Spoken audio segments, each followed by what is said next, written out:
You're standing on a cruise ship watching a raging storm roll in. Then, out of nowhere, a massive wave slams into the ship. You get swept straight into the deep ocean. Everything starts spinning. By the time you finally steady yourself, you spot a strange glow coming from the sea floor. Excited, you swim toward it. Luckily, this time, you guessed right. It's a time portal, and just like that, you're thrown back 1.8 million years into the Paleolithic. Earth is in the Early Pleistocene during the Quaternary period, and now you're falling headfirst at full speed. You open your eyes and realize you're hanging upside down from a tree branch. You fight like crazy to pull yourself back up, but then, snap, the branch breaks and you slam hard into the ground. You stagger to your feet and look around. That's when you realize they've been staring at you for 10 straight minutes, just waiting for you to fall. And these things are enormous. Researchers estimate they may have stood nearly 3 meters tall. They are Gigantopithecus blacki. They may have weighed up to 300 kilograms, the largest ape ever known to have lived on Earth. There were even old rumors that Gigantopithecus hunted Homo erectus. But relax, the evidence points to them being plant eaters. Fruits, flowers, leaves, basically whatever the forest gave them.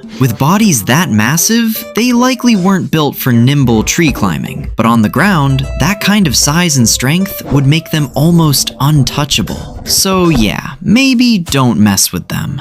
It's built for crushing bamboo and hard nuts. So the monster that once made your ancestors fear the dark wasn't Gigantopithecus blacki, which means you have no choice but to keep searching for the real nightmare. You step into a bamboo forest, then you hear chewing nearby. You assume it's another monster, but instead you find a bunch of round little guys.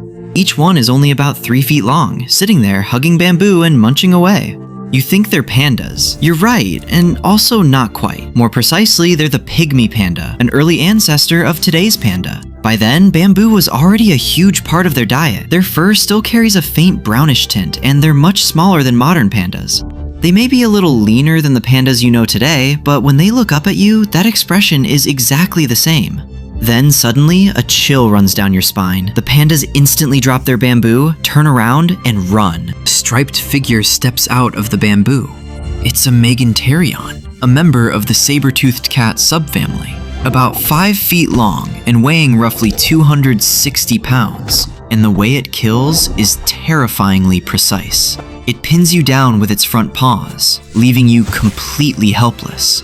Then, those saber-like canines drive straight into the soft spots on either side of your throat. Somehow, you finally manage to get away. Exhausted from everything you've survived today, you decide to sleep first. If you wake up tomorrow, that means you made it through the night. But when you open your eyes again, you're lying in your own bed. Was all of that just a dream?